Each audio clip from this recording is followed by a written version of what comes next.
Hola amigos, continuamos. A ver, les comento que ahora vamos a hacer un ejercicio o un par de ejercicios con respecto a lo que ya habíamos aprendido. Porque aquí el lema en Great Experts, A New Way of Learning, es de que uno aprende practicando, uno aprende haciendo las cosas, ¿de acuerdo? Entonces, eso es lo que vamos a hacer. Así lo vamos a detallar y así lo vamos a corroborar, chicos. Es sumamente importante. Entonces, tenemos ahora un nuevo data frame, ¿de acuerdo? Que consta de dos columnas, ¿cierto? Que básicamente son 10 observaciones que fueron tomadas en los años 1970 al año 1979, ¿de acuerdo? Que es justamente en el mes de octubre cuando la nieve cubrió totalmente a Euroasia, ¿cierto? Algo sumamente importante. El cubrimiento que tiene la nieve, ¿de acuerdo? Está en millones de kilómetros cuadrados, que se detalla a continuación justamente en la segunda variable o en la segunda columna, ¿cierto? Algo sumamente importante. Entonces, ¿cómo sería, chicos? Bueno, podríamos crear una nueva variable, ¿de acuerdo? Que se detalla a continuación. Podríamos crear el objeto snow, ¿verdad? Y detallarlo con un nuevo nombre, un nombre sutil, un nombre que me detalle justamente que estamos creando. Bueno, podríamos poner aquí justamente un snow.frame que hace referencia justamente a que es un data frame, data.frame, ¿cierto? Y bueno, aquí creamos justamente las variables. Sería en este caso year, ¿verdad? Empleamos el comando principal C, que vendría a ser justamente concatenate o combine, y detallamos los años, ¿de acuerdo? Algo sumamente importante, amigos. Ahora vamos a hacerlo de una forma más bonita y más presentable. Vamos a crear justamente una secuencia que me detalle lo siguiente. Vamos a tener los parámetros from y también el parámetro to, ¿de acuerdo? Y por supuesto también el parámetro by, ¿cierto? Ahora, el comando o la función que se detalla a continuación como sec es justamente un vector o una función que me detalla un arreglo ordenado de valores. En otras palabras, un vector que va desde qué métrica, desde qué medida, desde qué número. Desde 1970, porque son los años, ¿verdad? Hasta 1979, ¿verdad? ¿De cuánto en cuánto? Bueno, vendría a ser justamente de uno en uno. Que el conteo sea justamente desde 1970 a 1979, ¿de acuerdo? Contando de una unidad en una unidad. Entonces aquí vamos a ubicar el numerito 1, ¿de acuerdo? Ese vendría a ser el año, ¿cierto? Sencillamente un arreglo ordenado de valores. Por supuesto, por supuesto.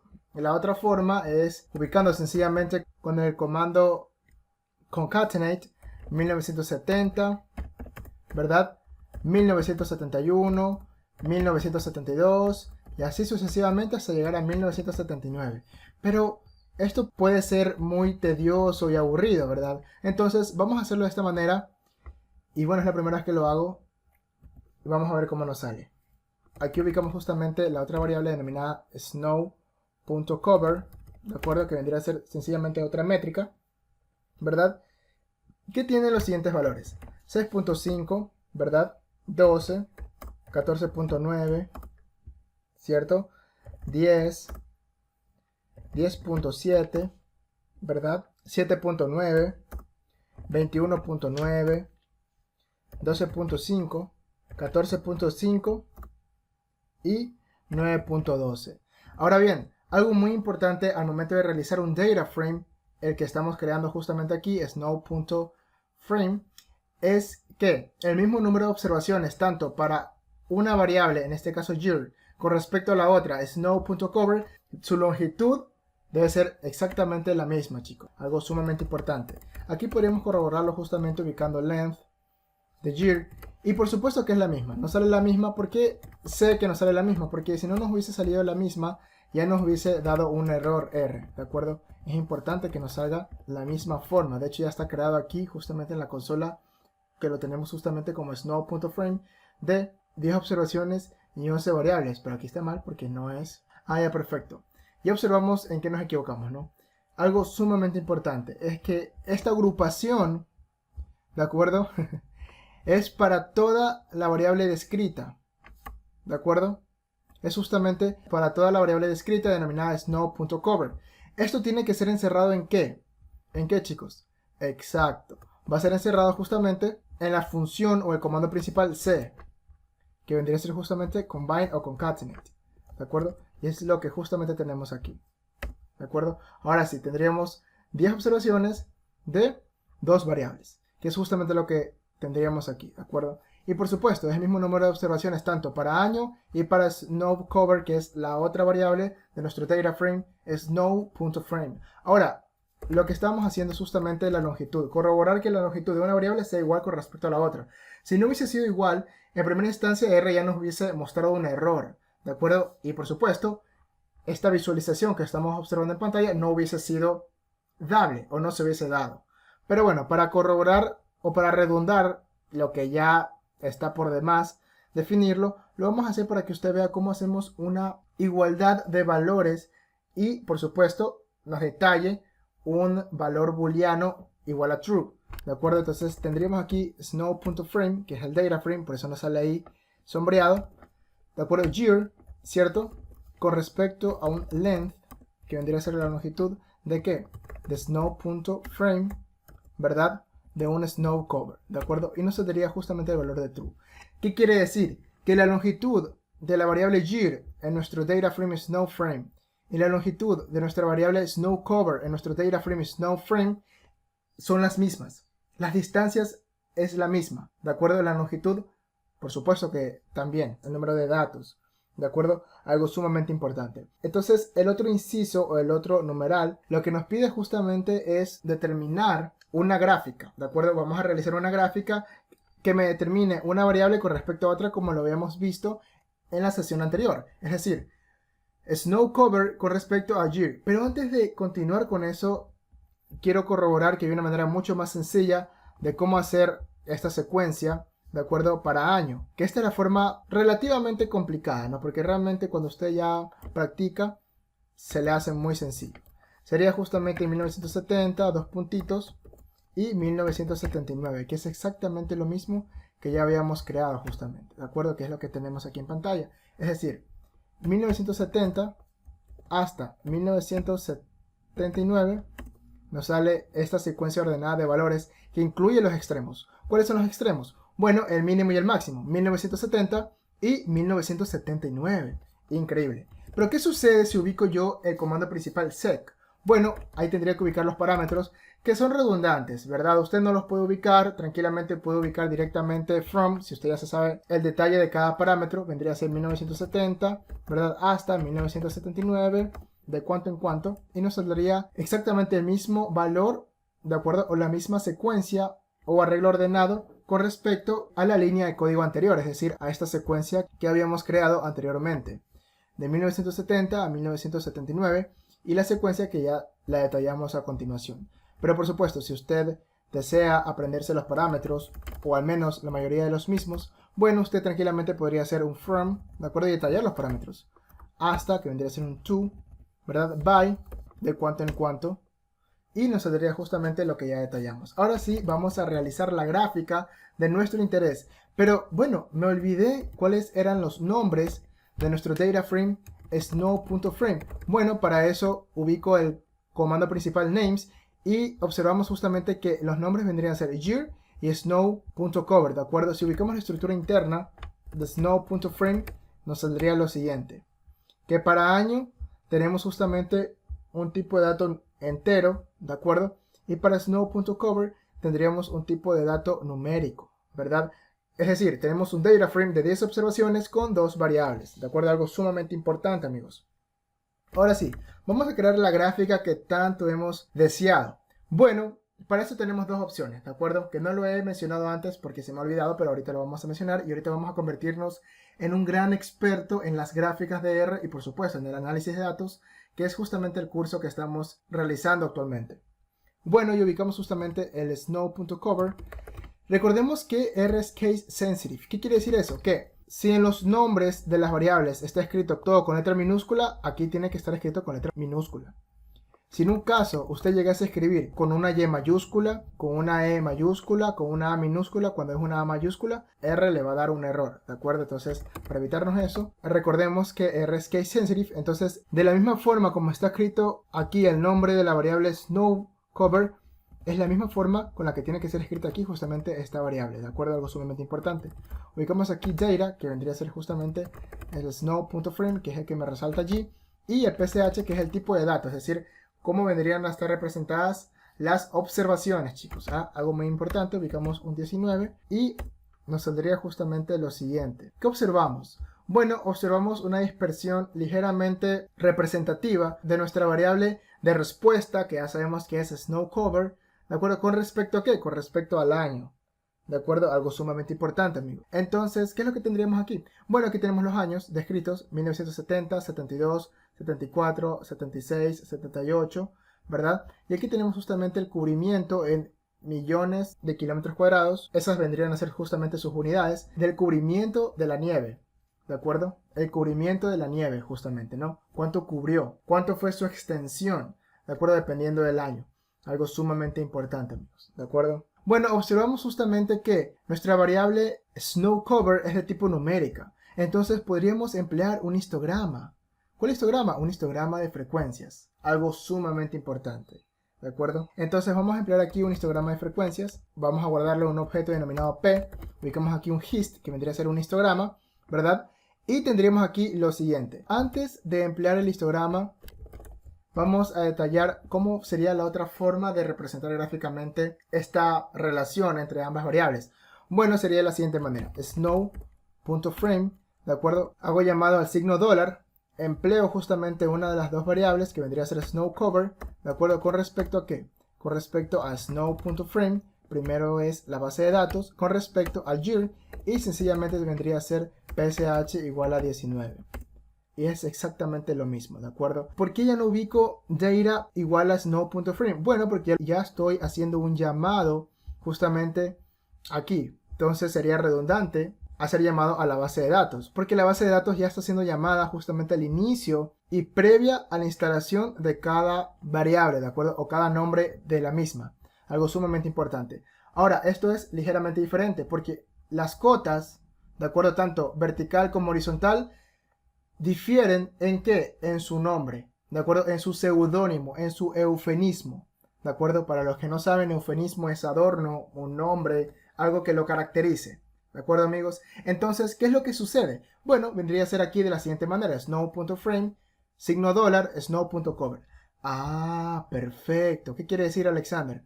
Bueno, quiere decir sencillamente que está tomando los nombres que hemos definido aquí justamente. En primera instancia, habíamos detallado el snow.cover con respecto a year, pero ubicamos la data snow.frame, ¿de acuerdo? De 19. Y obviamente los nombres cambian, ¿de acuerdo? Por supuesto, snow.cover y year, ¿cierto? ¿Qué es lo que pasa si usted se lo olvidó, si usted no recuerda y lo ubica así de esta manera? Que realmente es la manera con la cual yo comencé a realizar gráficas, les comento. Pero mi manera favorita es justamente esta forma, ¿no? Hacer llamado a la data igual a snow.frame, ¿cierto? Pero no, en este caso lo deseamos tener así, ¿de acuerdo? Porque le voy a enseñar cómo cambiar los nombres de las cotas, tanto vertical como horizontal, ¿de acuerdo? ¿Cómo lo hacemos? Bueno, lo hacemos con los subcomandos denominados xlab, ¿de acuerdo? Y ylab, vendría a ser justamente el snow cover, ¿de acuerdo? Y el ylab o ylab vendría a ser justamente el año. Pero por supuesto, aquí tenemos un error. ¿Cuál vendría a ser el error? Bueno, el error es que los nombres difieren, no es así. Porque en el eje Y tenemos justamente, ¿qué cosa? El snow.cover, ¿de acuerdo? Más no en el eje X. Y en el eje X tenemos el year, que vendría a ser el año, más no en el eje Y. ¿De acuerdo? Y es justamente lo que estamos poniendo aquí. Está al revés. El year vendría a ser justamente en el eje de las X. Entonces aquí vendría a ser un xlab. ¿De acuerdo? Y el snow cover vendría a estar representado en el eje de las Y. Entonces aquí vendría a ser un ylab. ¿De acuerdo? Algo sumamente importante, amigos. Por supuesto, me sale un error. ¿Por qué? Porque si yo no resalto, entre comillas, R lo toma como un objeto, como una variable. Y esto no es una variable, es una cadena de caracteres. Y es justamente lo que tenemos a continuación. Tenemos aquí el snow cover, aquí tenemos el year, ¿de acuerdo? Aquí tenemos justamente la representación visual de nuestro diagrama de dispersión. Esto se le llama un scatter plot, o también denominado un diagrama, así se escribe, scatter plot, o un diagrama de dispersión, ¿de acuerdo? Si usted desea emplear un título, podría ser un scatter plot, ¿de acuerdo? Y emplearlo con el subcomando denominado main. que vendría a ser justamente el título que estamos empleando a nuestra gráfica. Y nos saldría justamente de la siguiente manera. Scatterplot, que es justamente el título principal de nuestro diagrama de dispersión, ¿de acuerdo? Y la otra forma con la cual lo podremos hacer es justamente con el comando principal title, ¿de acuerdo? Y tenemos justamente lo siguiente, un main que se denomina scatterplot, ¿verdad? Y aquí podríamos ubicar justamente un sub made by, o sea, hecho por Jonathan Medina, ¿de acuerdo? Y nos sale justamente un valor principal, tanto como título y como subtítulo, pero aquí justamente como un subtítulo por debajo de nuestra gráfica principal, ¿de acuerdo? Bueno, me estoy adelantando un poco con ustedes, queridos amigos, pero realmente esos vendrían a ser justamente los adornos que maximizan el gusto por ver un buen gráfico, ¿de acuerdo? Aquí por supuesto nos falta un sinnúmero de cosas para que nuestro gráfico quede sumamente increíble, bien chévere, sumamente representativo, sobre todo, ¿verdad? Y bueno, eso vendría a ser justamente por el momento, ¿de acuerdo? Aquí tenemos un plot, bueno, aquí podremos ubicar justamente un title, ¿de acuerdo? Sin la necesidad de ubicar el sub, que vendría a ser justamente un subtítulo, y tendríamos exactamente lo que habíamos tenido anteriormente, ¿de acuerdo? Algo sumamente importante. Ahora sí vamos a emplear justamente el histograma. Ya hicimos llamado de ambas maneras a nuestro data frame plot, ¿de acuerdo? Algo sumamente importante. ¿Y qué es lo que tendríamos? Bueno, tendríamos lo siguiente. En hist es el comando principal para dibujar un histograma. El comando hist, queridos amigos, solamente funciona para variables de tipo numérico, ¿de acuerdo? Algo sumamente importante.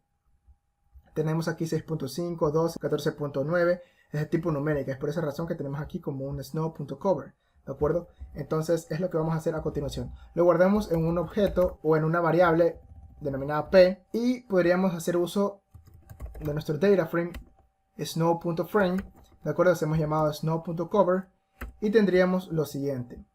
Observamos justamente que en el eje vertical yace justamente la frecuencia de valores por concepto de observaciones, que vendrían a ser justamente los millones de kilómetros cuadrados que ha cubierto la nieve en Euroasia, ¿de acuerdo? En algún año determinado, ¿de acuerdo?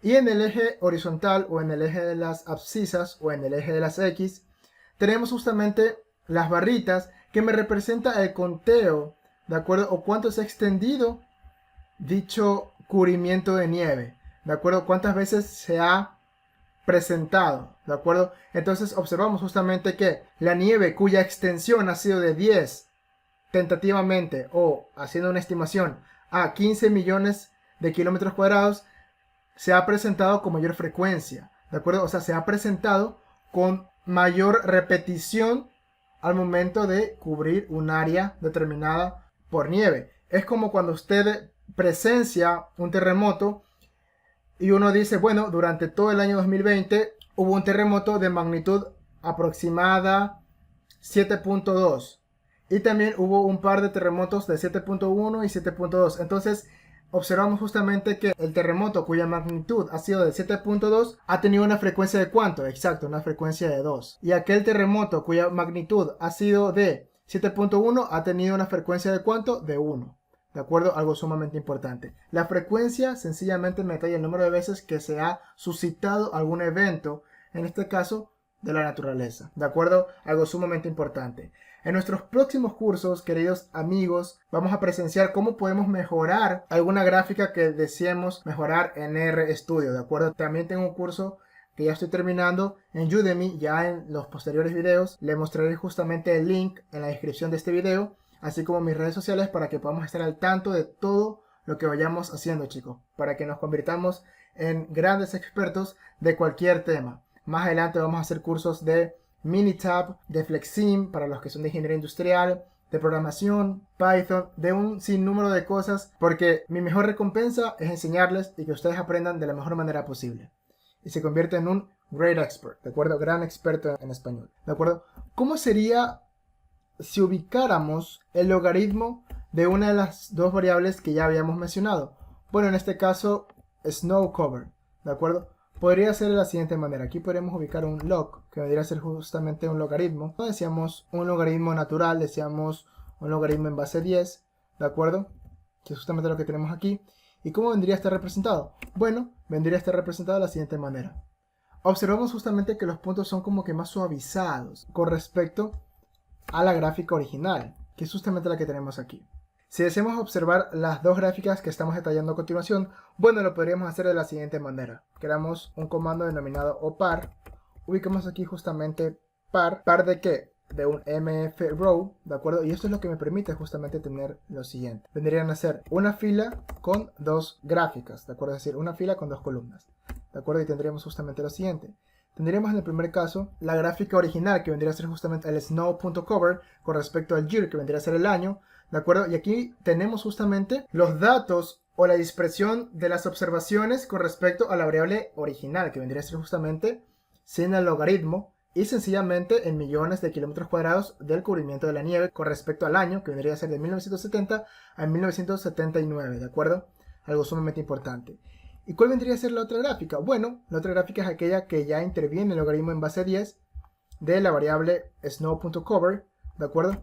Y es lo que tenemos justamente a continuación. Entonces observamos justamente que aparentemente no hay una mayor diferencia con respecto a las observaciones finales, pero obviamente, por ejemplo, estas dos observaciones que observamos aquí, las que están entre el 10 y 1974, están más abajo con respecto a la de la derecha porque están un poco más subidas, ¿de acuerdo? ¿Por qué es así? Porque la escala cambió. Obviamente aquí observamos valores decimales, ¿de acuerdo? Algo sumamente importante con respecto a los valores originales, ¿cierto? Ahora, esto es muy importante para poder determinar la singularidad y cómo representamos estos gráficos aquí justamente en pantalla. ¿Cómo yo hice eso? Bueno, chicos, sencillamente es con el comando principal par, abro paréntesis, el mfrow es lo que me determina justamente el número de filas y el número de columnas. En este caso yo deseo una sola fila. ¿Por qué? Porque deseo que me detalle a lo largo de una sola línea, a lo largo de una sola visualización horizontal, las dos gráficas. ¿Y las dos gráficas van a estar en qué? Bueno, cada una en su columna, ¿verdad? Entonces, por esa razón yo tengo aquí columna, que vendría a ser justamente el segundo parámetro, el segundo número, el segundo espacio, igual a 2. ¿De acuerdo? Sería una representación horizontal con respecto a dos columnas o a dos gráficos. ¿De acuerdo? Algo sumamente importante, queridos amigos. Eso sería nada más, chicos, nada más. Ahora sí, si deseamos averiguar justamente el histograma, sería de la siguiente manera. Ahora, algo muy importante. Si usted ya no desea justamente tener esta visualización, usted tendrá que ubicar en la línea de comando siguiente par de opar, ¿de acuerdo? A fin de que cuando usted vaya a graficar ya le aparezca de forma normal, común y corriente, y en forma macro, pantalla completa, como sería justamente su representación gráfica, ¿de acuerdo? Ese es un truco que les enseño para que ustedes puedan hacer gráficos y análisis estadísticos de datos realmente increíbles, chicos, ¿de acuerdo? Ahora sí, vamos a hacer el histograma con respecto a una variable logarítmica. ¿Cuál es la variable logarítmica? Bueno, vendría a ser justamente la que todos conocemos, snow.cover. Sería justamente el logaritmo. Deseamos en este caso que sea el logaritmo natural, no hay ningún inconveniente. ¿De acuerdo? Ya está como la base xp elevado a la 1, es decir, ya es el logaritmo natural, ¿verdad? Y aquí tendríamos justamente el snow.cover. Obviamente hacemos llamado al dataframe snow.frame, ¿cierto? Y el snow.cover, que es lo que tenemos justamente a continuación. Y observamos justamente que primeramente la distribución aumentó. ¿A qué me refiero con distribución? Al número de intervalos. El número de intervalos ha aumentado con respecto a la gráfica anterior en cuanto al histograma, ¿de acuerdo? Algo sumamente importante. Eso es lo que podremos decir. Este valor que está acá lo puedo tomar como un outlier, como un valor atípico, como un valor externo o como un valor extremo, le suelen decir en estadística, ¿de acuerdo? Pero bueno, eso será más adelante en otros cursos que lo vemos justamente de estadística, chicos, ¿de acuerdo? Ahorita solamente estamos representándolo visualmente, ¿cierto? Y determinar justamente cuál vendría a ser el número de intervalos y por supuesto cuál escala con respecto al cubrimiento de la nieve ha sido la mayoritaria. Ok, ahora vamos a crear otro data frame de la siguiente forma, amigos. En la siguiente data, los daños han sido ocasionados en el espacio al momento de lanzar los cohetes previo al desastre ocurrido el 28 de enero de 1986. Aquí está la data. Hubieron 6 lanzamientos de 24 que fueron incluidos previo al lanzamiento de algún objeto que haya sido en el espacio, puede ser un cohete, un satélite, lo que sea. Y esa data me determina justamente si estamos aptos de lanzar algún otro objeto al espacio, y es lo que justamente tenemos a continuación. Vamos a crear la data denominada origins. De acuerdo que ya sabemos cómo hacerlo con un data frame, ¿cierto? Estamos practicando los ejercicios, amigos. Sería temperature, que vendría a ser justamente la temperatura. ¿La temperatura en qué? En grados Fahrenheit. Entonces ubiquemos aquí en grados Fahrenheit, ¿de acuerdo?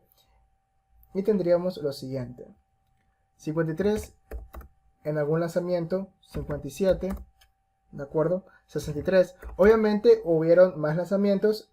Recordemos que son 6 de 24. Aquí estamos detallando aquellos que han tenido tanto incidentes como accidentes, ¿de acuerdo? Previo a un lanzamiento de algún objeto. Pudo haber sido un cohete al espacio, una nave, un satélite, ¿de acuerdo? Y con eso podríamos determinar cuál vendría a ser el comportamiento. Si estamos realmente aptos para enviar más objetos al espacio o no, ¿cierto? Vamos a hacer ese estudio. 70, estamos solamente detallando la temperatura, ¿verdad? Empleamos la otra variable que vendría a ser erosion incident, los incidentes de erosión. 1,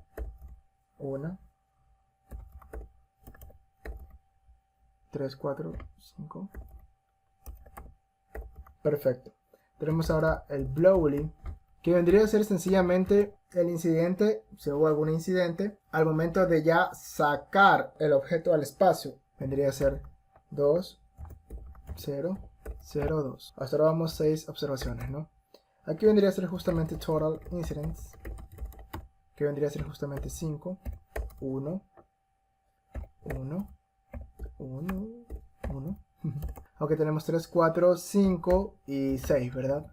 Eso sería. Y obtenemos justamente nuestro data frame denominado origins. Es muy importante que el espacio de F en Fahrenheit no sea ubicado por simplicidad. De acuerdo, lo que usted podría ubicar es sencillamente un temperature subguión F, ¿cierto?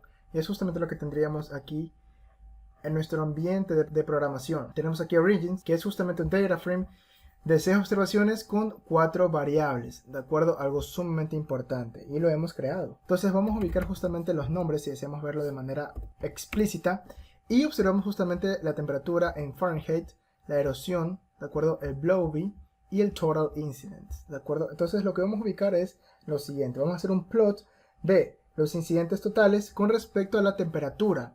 Ubicaremos aquí entonces total, ¿de acuerdo? Incidents, ¿cierto? Temperature. Es muy importante ubicarlo al pie de la letra los nombres de las variables como lo tenemos aquí, ¿de acuerdo? A fin de evitar errores con nuestro IDE de RStudio. El data, ¿cuál va a ser? Bueno, el data va a ser aquel denominado origins, ¿cierto? Y un PCH que vendría a ser el tipo de observación de 16. Y observamos lo siguiente, que cuando hubo una temperatura menor a 55 grados Fahrenheit, hubo un mayor número de incidentes totales, ¿de acuerdo? A medida que aumentaba la temperatura en grados Fahrenheit, disminuía el número total de incidentes, ¿de acuerdo? Algo sumamente importante. Es justamente lo que observamos aquí en pantalla, algo muy importante.